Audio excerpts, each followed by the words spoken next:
Thanks for watching part one of our top 10 direct sales onboarding mistakes series. In the series, Stephen Ryan, the CEO of Conveyor, talks with Brian Chapman, our head of business development, about why onboarding often fails to convert the maximum number of recruits into sellers. They talk about how to close those gaps based on lessons that we've learned from our 10 years working with top direct sales companies. Part one covers the 5 major process problems in direct sales onboarding. At the end of this video, Brian Chapman is going to tell you what part 2 is, so stick around for that. Let's check it out. Well, Stephen, thanks so much for having this conversation. I'm excited to talk about onboarding for direct sales organizations. Thank you, Brian. So we just got a chance to put together a very detailed checklist to help direct sales organizations maximize the number of recruits that actually sell something. Maybe, Stephen, why don't you just talk a little bit about kind of what brought us to put that together, kind of what was our thought about that? Yeah, I felt like we had to put it together for the companies we're working with direct sales companies. It's kind of this elephant in the room that direct sales business has a problem with the recruit to reps that sell anything funnel, drop. Absolutely. I mean, it's 50% plus, 70% plus in some cases. And I think that depending on the company, you can kind of get into a rut or a culture of this is just how it's going to be. That drop is always going to be there. It's the nature of the business. And because the idea of moving that up 30% or 20% sounds so daunting, and you'd have to have some crazy breakthrough, that moving it up 5% doesn't sound that appealing when that could be millions of dollars in revenue lost, right? Yeah. But that 5%, there's a lot of detail in just increasing 5%. And it's difficult. It's a very difficult problem to go after, and we want to make that easier. We want to give you a lot of opportunity to make the changes you need. Well, it's certainly been exciting to learn through the years, 10 years that we've been working on this, what really works, and be able to share that now that we've kind of had some hard-won lessons. Yeah, I'd love to kind of talk initially about these 5 areas that we sort of see the onboarding process as just that, this process, this chain of events that we have to get right in order for the recruit to become a effective seller. And with all the different forces that are competing with the attention of the recruit, for sure, and all the ways that they could kind of interrupt those key messages. It's a hard problem. I mean, let me talk about that real quick. That's an example of, you said it's a hard problem, and all the little things. We commonly see 2 areas that they're doing really well in a company, and that is recruiting. So they're just great recruiters to get them into, sign a contract or, get them on board. And then you have great trainers, great sales trainers that are really good at telling them how to sell and how to, talk about the product and all of that, right? But there's just a whole lot of other things that go in between, like the sinew in that funnel, because the whole time you're also having to drive the belief in the rep. You're having to resell. You're having to make it easy and effortless for them to get to the point where they want to be trained. Because remember, they get to make the decision to leave or to stay. So you mentioned an analogy with Amazon. Talk about that real quick.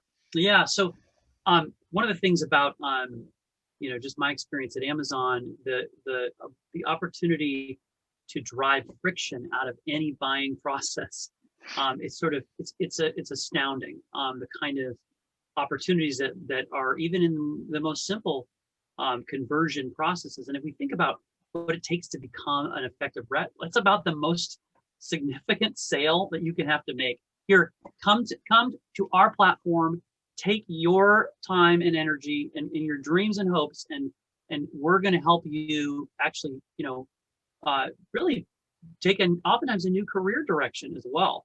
It's a big leap and I think oftentimes that the fact it's so large can obscure the fact that there's still, just like buying something on Amazon, there's still like kind of little details in the process that make it that make or break any kind of sales process. Just like we tell reps that we have to remind them, come back to their prospects over and over, or be persistent in showing up in their neighborhoods or whatever the selling. I think that really kind of speaks to the first issue that we wanted to talk about, is this, the fact that oftentimes there's not a lot of reminders or nudges in the onboarding process. So Stephen, talk to me about that. Yeah, I mean, I think it's a capability problem oftentimes. So they're so important, nudges and reminders. We all need them in our own lives, right? We set reminders for ourselves all the time. And reminders tend to come in, what we see is in this very low fidelity reminder format. So big group email or group text message, or maybe a calendar invite, just like, hey, get this done by this time. And it would be pretty much, unless you had a full-time, many full-time assistants, it'd be very difficult to go in and nudge a rep or trainee on a specific next piece of content that they need to finish. Well, we know from proof that if you nudge on the right thing on the very next step that's applicable to them, then you actually get movement. If you nudge on, hey, you need to finish this training. You need to finish your training by the end of the month. Well, I'm on day 1. And so, yeah, of course I need to finish it. But you see how daunting that is for them, right? Whereas examples like Duolingo, for example, hey, they nudge you on the next thing you need to do, right? Which doesn't feel like such a big deal. That's right. Breaks it down, right? Mm-hmm. Absolutely. It keeps the momentum going. It breaks it down. I think in order to do that, I mean, you've already touched on it, but just, each of those nudges really have to be personal. They have to be aware of where the recruit is in the process, and they have to drop them on the very next key action, and they have to really serve as a almost a shortcut to go right into where that individual needs to be in the process. So that's right. You're talking about conversions. Yeah, you're talking about conversions. An example of Amazon saying, hey, you put this in your cart. Do you want to purchase this, right?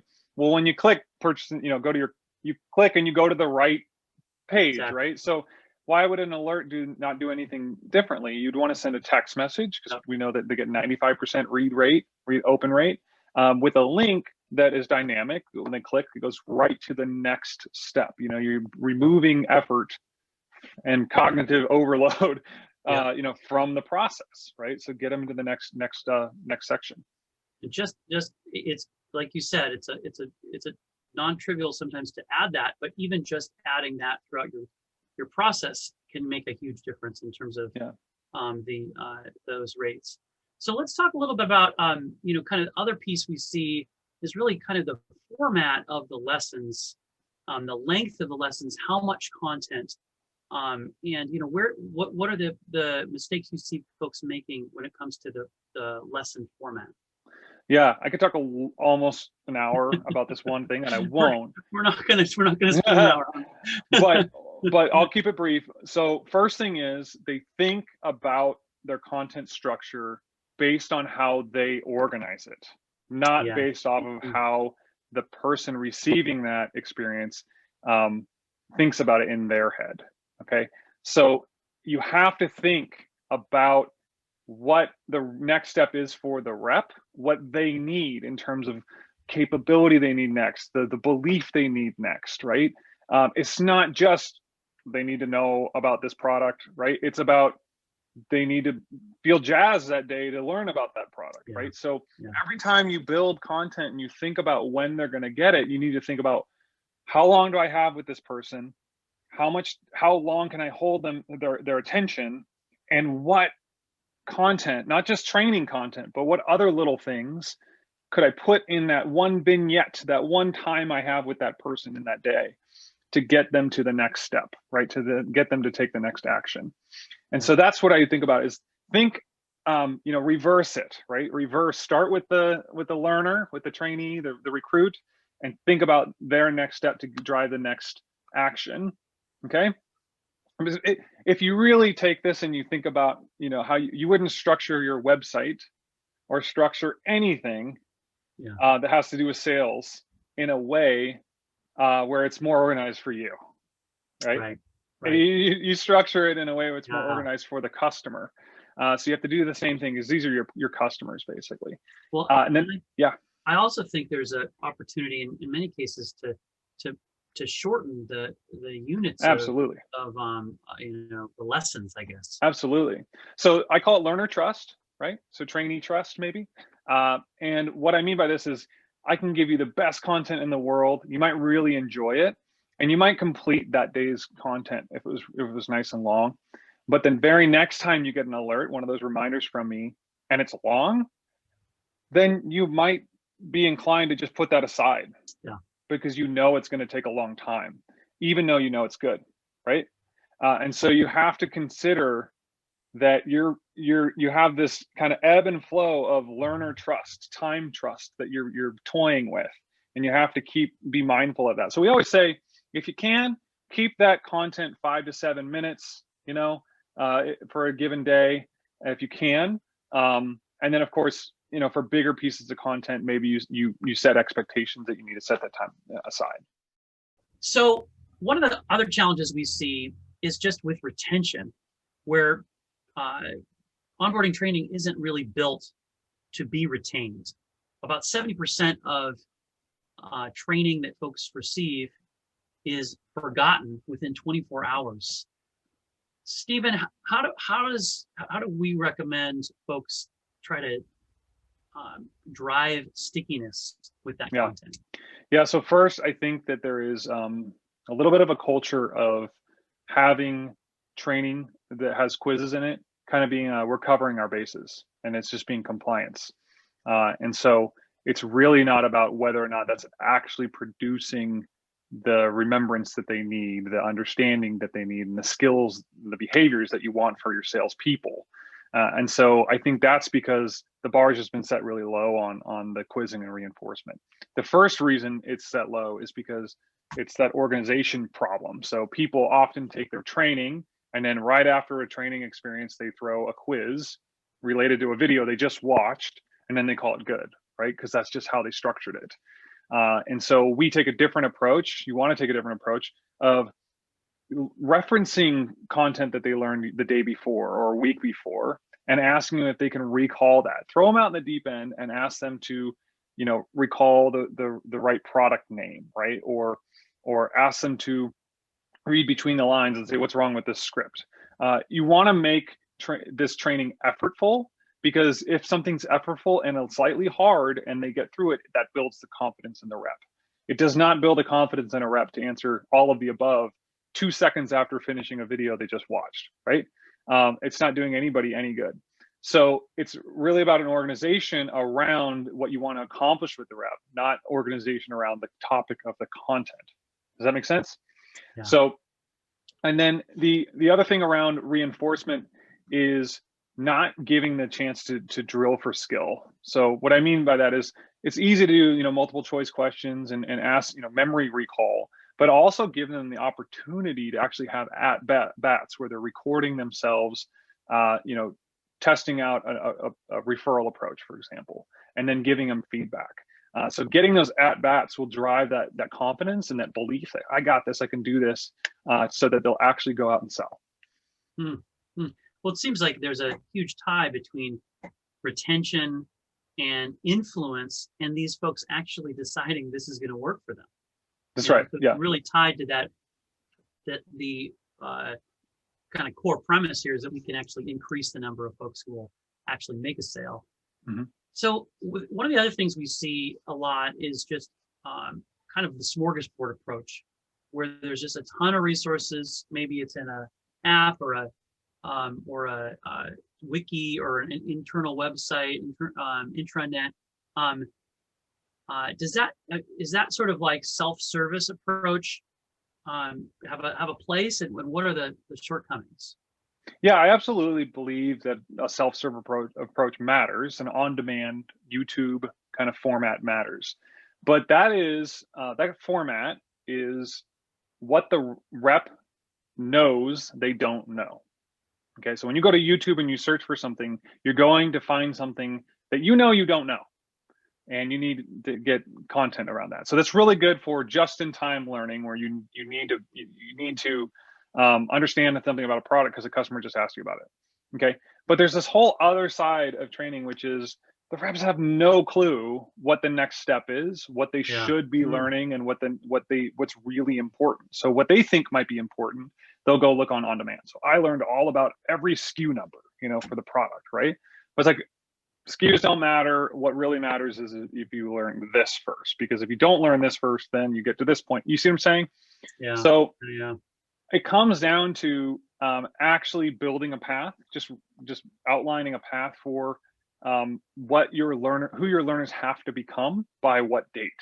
And if you just outline that, then you have kind of an opinionated approach around what you should push to them at the right moment. Okay, so just like you would push in a sales, in a deal that you're trying to close, you'd push the right content or the right sentence or the right email at the right time. You wouldn't say, here's all of our scripts. You would do it in a sequenced manner. And so that's what we encourage every company to do, is to use a system where they can push out and spoon feed the right thing at the right time. Right. Absolutely. Well, the last one I wanted to talk about today was just a kind of a dearth, a lack of measurement of really understanding how each component of the onboarding process is performing. Mm-hmm. But talk to me about kind of what would you recommend are the kind of core metrics that you don't see direct sales companies using in their onboarding that would really make a difference to optimize? Yeah, so let's talk about funnel metrics. Oftentimes, where the drop off in your funnel is where you don't have any data. It's very, very simple. So where you have a funnel of 4 steps, there's likely 14 steps, and you're missing out on you're dropping. You have a leaky funnel in each step in those 14 steps, not 4.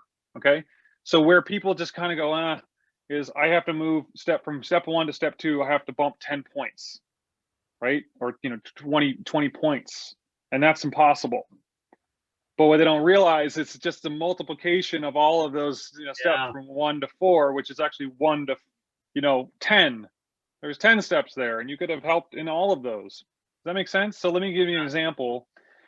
Your lessons, you're releasing a drip course, and you have people going through lessons, and you can actually see a funnel where they get to the lesson 12, and that's funny. Why is it taking so long for people to finish that one?